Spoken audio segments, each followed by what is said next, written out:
নমস্কার বন্ধুরা, কেমন আছেন আপনারা সবাই? আশা করি ভালো আছেন। আপনাদের সবাইকে লক্ষ্মীর সাধারণ গ্রামের রান্নাতে স্বাগত জানাই। আজকে আমি একটা নতুন রেসিপি তৈরি করব, যে রেসিপিটা আমার কাছে নতুন নয়, কিন্তু হয়তো কিছু কিছু লোকের কাছে হয়তো নতুন হতে পারে। আমি এই তেতো শাকের পকোড়া তৈরি করব আজকে, মানে তেতো শাকের চপ তৈরি করব। তো কেমনভাবে তৈরি করছি সেটাই আজকে তোমাদেরকে দেখাবো। এটা আমাদের এখানে হিড়িমিচা বলা হয়, হিড়িমিচা শাক। তো কাদের ঘরে কি বলা হয় সেটা আমাকে অবশ্যই কমেন্টে জানাবে, মানে কাদের গ্রামে কোন গ্রামে কি বলা হয় সেটা অবশ্যই জানাবে, এবং বাংলাতে এটাকে কি বলা হয় সেটা অবশ্যই কমেন্টে জানাবে। তো কেমনভাবে তৈরি করছি সেটাই তোমাদেরকে আজকে দেখাবো, আর কি কি লাগছে সেটাই আজকে তোমাদেরকে বলবো। তো এখানে এই শাকটা লাগছে, আর আমি এখানে নিয়ে নিয়েছি বেসন, দেখতেই পাচ্ছ। আর এখানে আছে কালো জিরে বা গোটা জিরে দিতে পারো, কাঁচা লঙ্কা বা শুকনো লঙ্কা দিতে পারো, আর খাবার সোডা গুঁড়ি আছে, আর সাদা তেল আছে। ব্যাস এগুলো দিয়ে আজকে তৈরি হবে, যেরকম বেগুনি ছাঁকা হয় সেরকমভাবে এটাকে তৈরি হবে। আর হলুদ লবণ এগুলো তো আছে। তো দেখতে থাকো কেমনভাবে আমি তৈরি করছি। তো এবার একটা বাটি নিয়ে নিয়েছি, দেখতেই পাচ্ছ। এবার এতে আমি পরিমাণ মতো বেসন দিয়ে দেবো।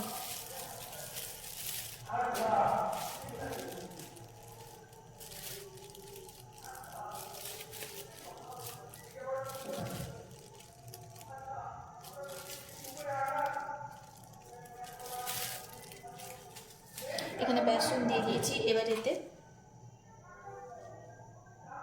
লবণ দিয়ে দিলাম।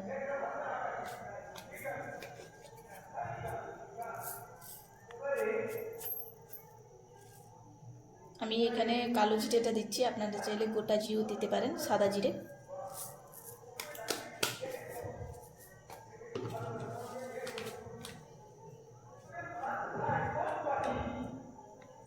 খাবার সোডা গুঁড়ি,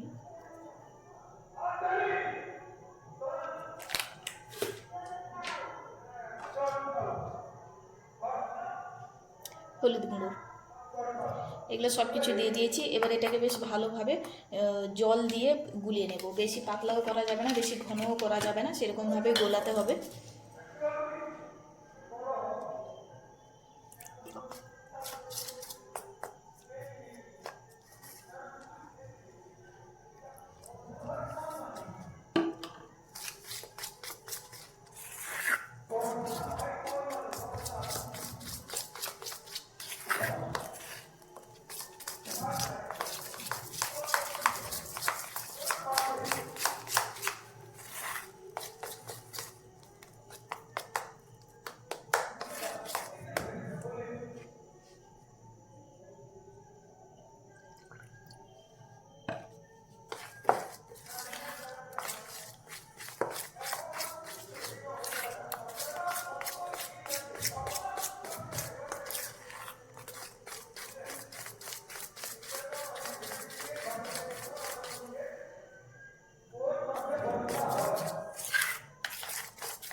দেখতেই পাচ্ছ, ঠিক এইভাবেই গুলিয়ে নিতে হবে।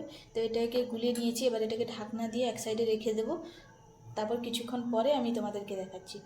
এবার এই যে দেখো বন্ধুরা, কড়াতে কিন্তু তেল আছে, এবং তেলটা অনেক গরমও হয়ে গেছে। তেলটা আছে কেন, লুচি ছেঁকেছিলাম তাই তেলটা সেই তেলেই করে নেব। তো আর নতুন করে কোনো তেল দিচ্ছি না। তো এবারে আমি এবারে যে এই শাকগুলো আছে, এই শাকগুলো বেসনে ডোবাবো, দিয়ে এখানে ছাড়বো।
একটা কিন্তু হয়ে গেছে, তো এটাকে নামিয়ে নেব।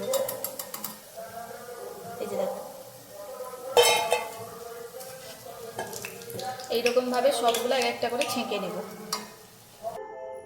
এবারে যে দেখো বন্ধুরা, পকোড়া কিন্তু চপ কিন্তু প্রিমিচার চপ কিন্তু ছাঁকা হয়ে গেছে, দেখতেই পাচ্ছ। ঠিক এইভাবেই তৈরি করে খাবে, খুবই ভালো লাগে এটা খেতে। তেতেও তুমি বুঝতেই পারবে না যে তেতো এটা। তো কেমন হয়েছে অবশ্যই কমেন্টে জানাবে। তো ভালো লেগে থাকলে লাইক, কমেন্ট, শেয়ার এবং সাবস্ক্রাইব করে দেবেন। ভালো থাকবেন, সুখে থাকবেন, অসংখ্য ধন্যবাদ।